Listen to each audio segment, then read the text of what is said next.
ओम शांति। 26/6/2025 के साकार अनमोल धारणा युक्त ईश्वरीय महावाक्य हैं। मीठे बच्चे, अभी तुम्हें निंदा, स्तुति, मान, अपमान, दुख, सुख सब कुछ सहन करना है। तुम्हारे सुख के दिन अभी समीप आ रहे हैं। क्वेश्चन: बाप अपने ब्राह्मण बच्चों को कौन सी एक वार्निंग देते हैं? बाबा अपने बच्चों को कौन सी एक वार्निंग देते हैं? आंसर: बच्चे, कभी भी बाप से रूठना नहीं। अगर बाप से रूठेंगे तो सदगति से भी रूठ जाएंगे। बाप वार्निंग देते हैं, रूठने वालों को बड़ी कड़ी सजा मिलेगी। आपस में या ब्राह्मणी से भी रूठे तो फूल बनते बनते कांटे बन जाएंगे, तो भी सजा मिलेगी। किसी से भी रूठना नहीं है, इसलिए बहुत बहुत खबरदार रहो। गीत के बोल हैं, धीरज धर मनवा धीरज धर।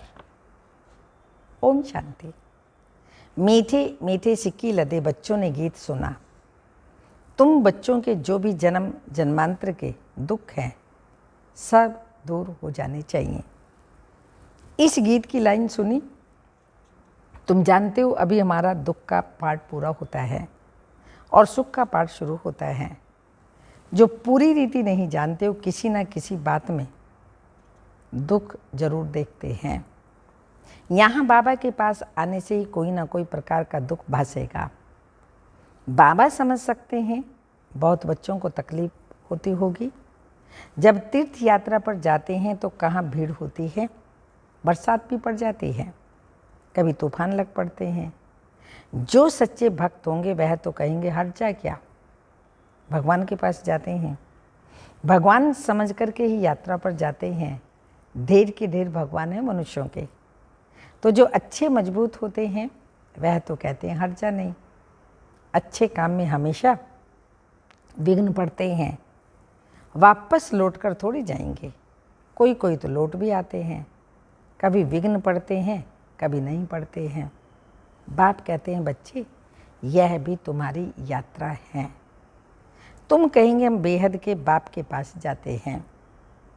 वह बाप सबके दुख हरने वाला है, ये निश्चय है। आजकल देखो मधुबन में कितनी भीड़ है।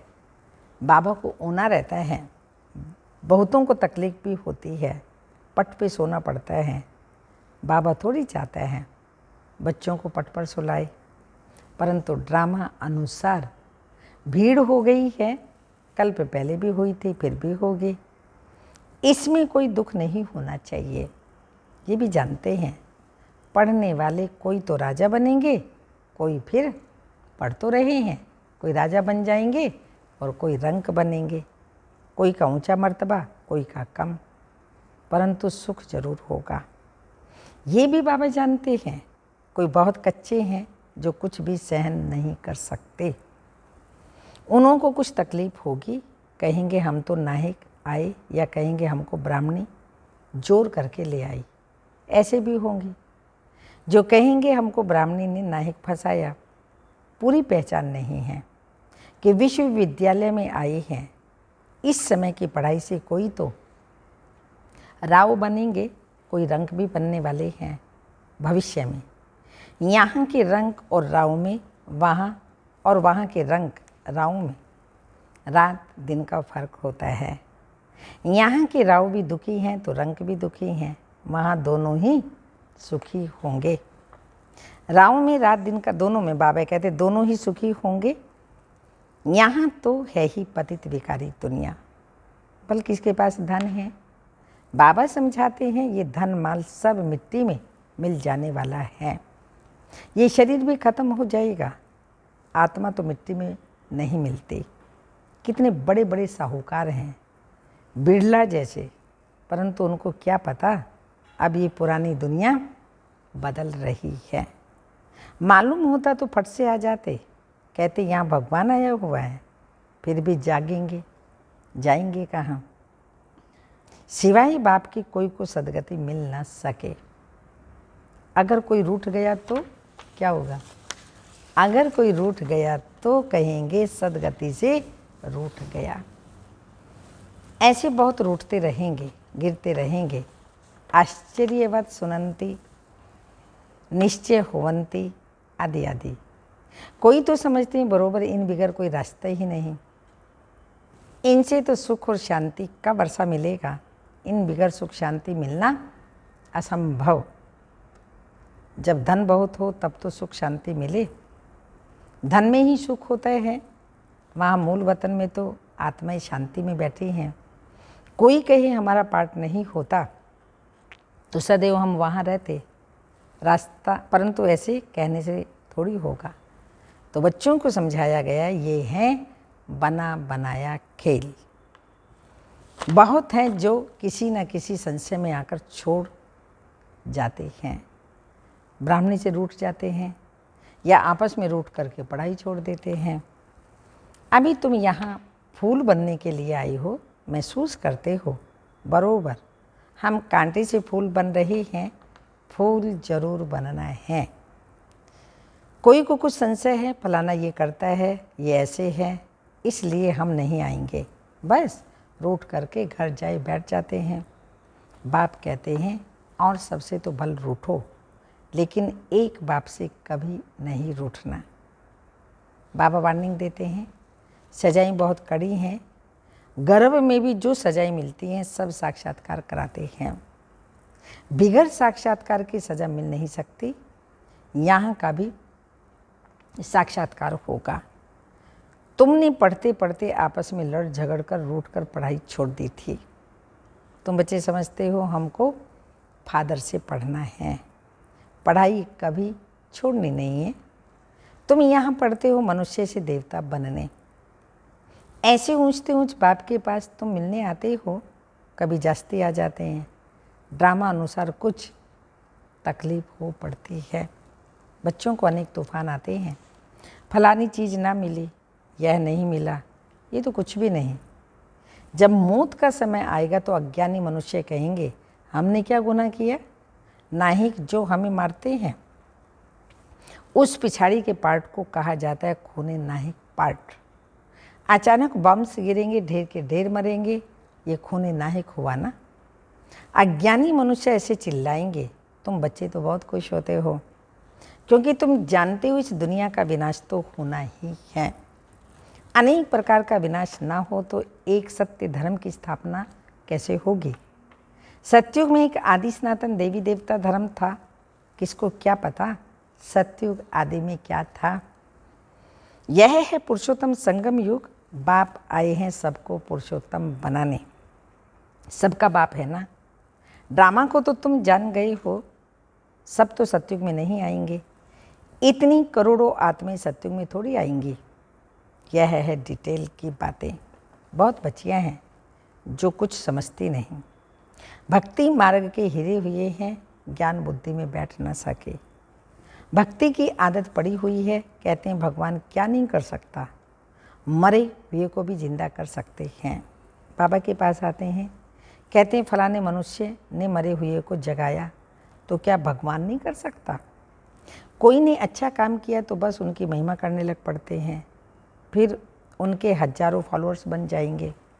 तुम्हारे पास तो बहुत थोड़े आते हैं, भगवान पढ़ाते हैं, फिर इतने थोड़े क्यों। ऐसे बहुत कहते हैं, अरे यहाँ तो मरना होता है, वहाँ तो कन रस है, बड़े भपके से बैठ गीता सुनाते हैं और भगत लोग सुनते हैं।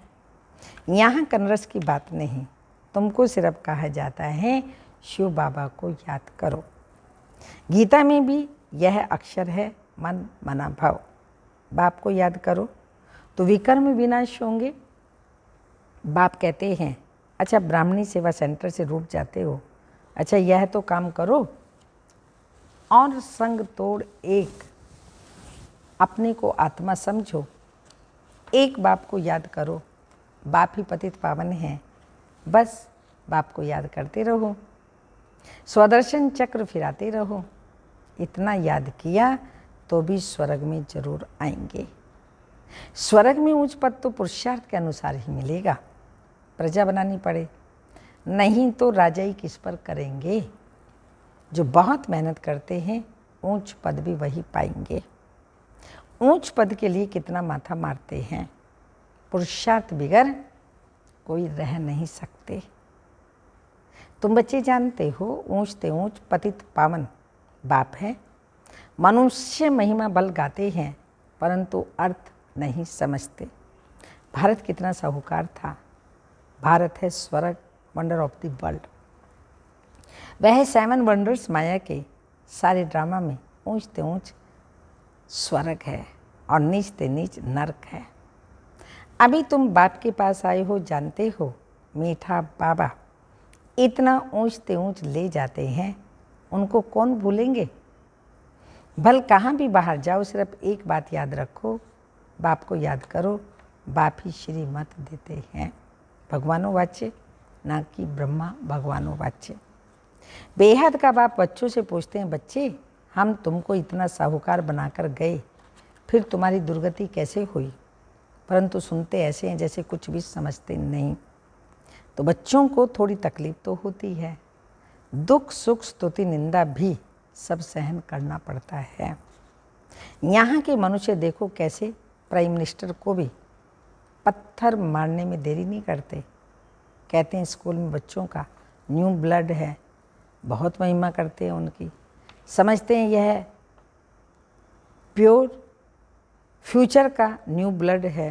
हाँ, फ्यूचर का न्यू ब्लड ऐसे समझते हैं, परंतु वही स्टूडेंट दुख देने वाले निकल पड़ते हैं। कॉलेजों को आग लगा देते हैं, एक दो को गाली देते रहते हैं। बाबा समझाते हैं दुनिया का देखो हाल क्या है। ड्रामा का एक्टर होकर भी ड्रामा के आदि मध्य अंत और मुख्य एक्टर्स आदि को नहीं जानते तो उन्हें क्या कहेंगे। बड़े ते बड़ा कौन, उनकी बायोग्राफी को तो जानना चाहिए ना, कुछ भी नहीं जानते। ब्रह्मा विष्णु शंकर का क्या पार्ट है, धर्म स्थापकों का क्या पार्ट है। मनुष्य तो अंधश्रद्धा में आकर सबको प्रिसेप्टर कह देते हैं। गुरु तो वह जो सदगति करता है। अब सर्व का सदगति दाता तो एक ही परम पिता परमात्मा है। वो परम गुरु भी है, फिर नॉलेज देते हैं, तुम बच्चों को पढ़ाते हैं। उनका पार्ट ही वंडरफुल है। धर्म भी स्थापन करते और सभी धर्मों को खलास भी करते हैं। और तो सिर्फ धर्म स्थापन करते हैं, स्थापना और विनाश करने वाले को ही गुरु कहेंगे ना। बाप कहते हैं मैं हूँ कालों का काल। एक धर्म की स्थापना और बाकी सभी धर्मों का विनाश हो जाएगा, अर्थात इस ज्ञान यज्ञ में स्वाहा हो जाएंगे। फिर ना कोई लड़ाई लगेगी, ना यज्ञ रचा जाएगा। तुम सारे विश्व के आदि मध्य अंत को जानते हो और तो सभी नेति नेति कहते हैं। तुम ऐसे थोड़ी कहेंगे, तो बाप बिगर और कोई समझा ना सके। तो तुम बच्चों को बड़ी खुशी होनी चाहिए, परंतु माया का सामना ऐसा होता है जो याद ही मिटा देती है। तुम बच्चों को दुख सुख मान अपमान सहन करना है। यूँ तो यहाँ कोई अपमान किया नहीं जाता। अगर कोई भी बात है तो बाप को रिपोर्ट करनी चाहिए। रिपोर्ट नहीं करते तो बड़ा पाप लगता है। कोई आपने गलत बात देखी किसी की और आप बाप को बड़ों को नहीं बताते तो बाबा कहते ये भी पाप है। कोई भी ऐसा गलत काम देखते हो तो बताना चाहिए यथास्थान पर, ताकि वहाँ पर वो ठीक कर सके। इधर उधर बोलने से यहाँ वहाँ बोलने से बाबा कहते कोई फ़ायदा नहीं है। तो बाबा कहते बड़ा पाप लगता है। बाप को सुनाने से झट उसको सावधानी मिलेगी। इस सर्जन से छिपाना नहीं चाहिए, बड़ा भारी सर्जन है। ज्ञान इंजेक्शन, इनको अंजन भी कहते हैं। अंजन को ज्ञान सुरमा भी कहा जाता है। जादू आदि की तो बात ही नहीं। बाप कहते हैं मैं आया हूँ तुमको पतित से पावन होने की युक्ति बताने। पवित्र नहीं बनेंगे तो क्या होगा? अगर पवित्र नहीं बनेंगे तो धारणा भी नहीं होगी। इसी काम के कारण फिर पाप भी होते हैं। इस पर जीत पानी है। खुद ही विकार में जाता होगा तो दूसरे को कह नहीं सकेंगे, वह तो महापाप हो जाए। पाप कहानी भी सुनाते हैं। पंडित ने कहा राम राम कहने से सागर पार हो जाएंगे। मनुष्य समझते हैं पानी का सागर, जैसे आकाश का अंत नहीं वैसे सागर का भी अंत नहीं पा सकते। ब्रह्म में तत्व का भी अंत नहीं है। यहाँ मनुष्य अंत पाने का पुरुषार्थ करते हैं, वहाँ कोई पुरुषार्थ नहीं करते। यहाँ कितना भी दूर जाते फिर लौट आते हैं। पेट्रोल ही नहीं होता तो आएंगे कैसे? ये साइंस वालों का अति अहंकार है। उससे विनाश कर देते हैं। एरोप्लेन से सुख भी है, फिर उनसे दुख भी अति हो जाता है। अच्छा, मीठे मीठे सिक्की लदे बच्चों प्रति माता पिता बाप दादा का याद प्यार। Good morning diamond morning. रूहानी बाप की रूहानी बच्चों को नमस्ते। हम रूहानी बच्चों की रूहानी माता पिता बाप दादा को याद प्यार। Good morning diamond morning. ओम नमस्ते। धारणा के लिए मुख्य सार है, किसी भी कारण से पढ़ाई नहीं छोड़नी है। कोई भी कारण बन जाए, माया तो आएगी, अनेक प्रकार से आएगी, लेकिन रूठ करके बाबा से टीचर से आपस में पढ़ाई छोड़ देते हैं। तो बाबा कहते पढ़ाई नहीं छोड़नी है, सजाएं बहुत कड़ी हैं, उनसे बचने के लिए और सब संग तोड़ एक बाप को याद करना है, रूठना नहीं है। सेकंड पॉइंट, ज्ञान इंजेक्शन व अंजन देने वाला एक बाप है। उस अविनाशी सर्जन से कोई भी बात छिपानी नहीं है। बाप को सुनाने से झट सावधानी मिल जाएगी। छिपाएंगे तो सजा फिक्स करेंगे। कोई भी बात बाबा ने कहा छिपानी नहीं है। अगर बाबा को सुनाएंगे तो झट सावधानी मिल जाएगी। वरदान, तन की तंदुरुस्ती, मन की खुशी, धन की समृद्धि। तन की तंदुरुस्ती, मन की खुशी और धन की समृद्धि द्वारा श्रेष्ठ भाग्यवान भव। स्पष्टीकरण, संगम युग पर सदा स्व में स्थित रहने से तन का कर्मभोग सूली से कांटा हो जाता है। तन का रोग योग में परिवर्तन कर देते हो। इसलिए सदा स्वस्थ हो। मनमना भव होने के कारण खुशियों की खान से ज़्यादा संपन्न हो, इसलिए मन की खुशी भी प्राप्त है। और ज्ञान धन सब धर्मों से श्रेष्ठ है। ज्ञान धन सब धनों से श्रेष्ठ है। ज्ञान धन वालों की प्रकृति स्वतः दासी बन जाती है। जिनके पास ज्ञान का धन है, प्रकृति भी स्वयं दासी बन जाती है। और सर्व संबंध भी एक के साथ हैं। संपर्क भी होली हंसों से है। संबंध एक बाप के साथ और संपर्क होली हंसों से है, आदि आदि। इसलिए श्रेष्ठ भाग्यवान का वरदान स्वतः प्राप्त है। स्लोगन, याद और सेवा दोनों का बैलेंस ही डबल लॉक है। याद और सेवा दोनों का बैलेंस ही डबल लॉक है। अव्यक्त इशारे हैं। आत्मिक स्थिति में रहने का अभ्यास करो, अंतर्मुखी बनो। जैसे अनेक जन्म अपने देह के स्वरूप की स्मृति नेचुरल रही, दिलानी नहीं पड़ी, देह है ये नेचुरल याद रहा, वैसे ही अपने असली स्वरूप की स्मृति का अनुभव थोड़ा समय भी नहीं करेंगे क्या? कल्प का अंत है, संगम एक छोटा सा युग है। तो बाबा ने कहा वो आधा कल्प स्मृति रहे, तो अभी थोड़ा सा टाइम, क्या कह रहे हैं बाबा, आत्म स्वरूप की स्मृति का अनुभव थोड़ा समय भी नहीं करेंगे क्या? ये पहला पाठ कंप्लीट करो। अंतिम पाठ भी यही है, पहला पाठ भी यही है।